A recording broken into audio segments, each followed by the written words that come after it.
By the middle of the Cold War, it was clear to everyone that guided weapons were here to stay.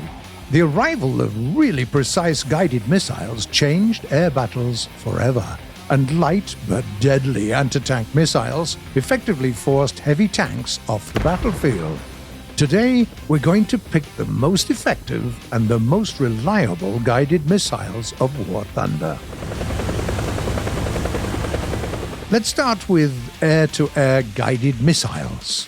Commonly used by the second and third generation jet fighters of War Thunder, the undisputed champion of this class is the Matra R550 Magic, a French short-range missile used by the Mirage 3C.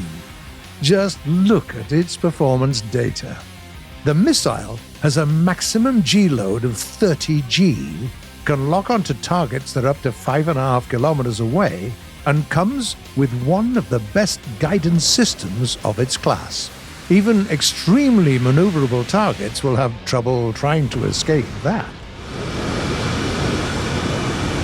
Attack helicopters have their own stable of air-to-air missiles. Their champion is the AIM-9L, the first all-aspect Sidewinder.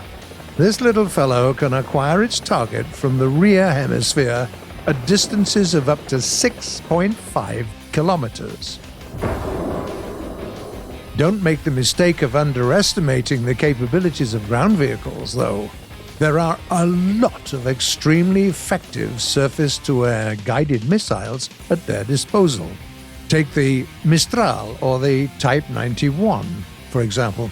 Both are excellent fire-and-forget targets, but we simply have to draw your attention to another missile, the glorious American MIM-146, with semi-active homing guidance.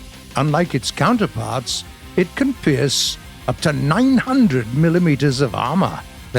Just compare it to what other missiles are capable of.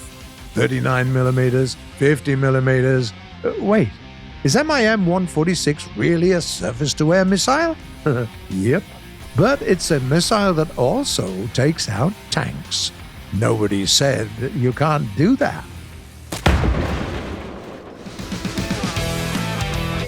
Speaking of tanks, by the way, what is the best ATGM out there?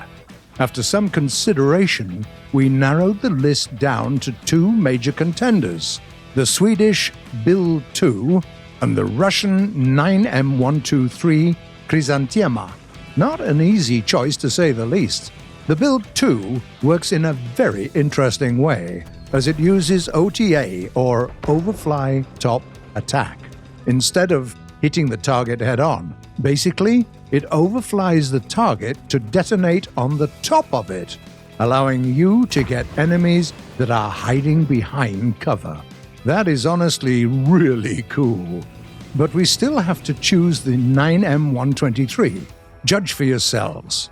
It has a radar homing that is ACLOS, can acquire a target even through smoke, and it is capable of penetrating more than 1,000 millimeters of armor after going through ERA.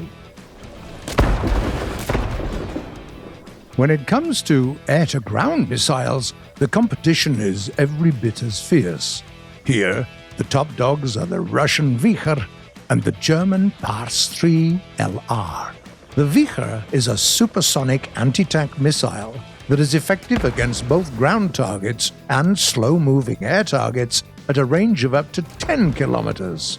The German contender is somewhat slower and has a smaller range, but it comes with a truly unique advantage. The Pars 3 LR is the only air-to-ground missile available to helicopters of War Thunder that received a fire-and-forget system, allowing you to get back into cover or to change your position immediately after launch. That's quite a feature, so it's a win to the German team, at least if we're talking about anti-tank capabilities. The Vichar is still more effective if you need a versatile missile that can hunt both aircraft and ground vehicles. Finally, guided weapons also recently made their debut in naval battles. We're talking about the Nettuno anti-ship missile used by the Saeta P-494 missile boat. Containing more than 15 kilograms of explosive matter with excellent speed and guidance, it makes for a very effective weapon at long range. Guided weapons are a staple of modern warfare. It's hard to imagine a modern tank or an aircraft without at least some kind of protection against them. Do you enjoy using guided missiles?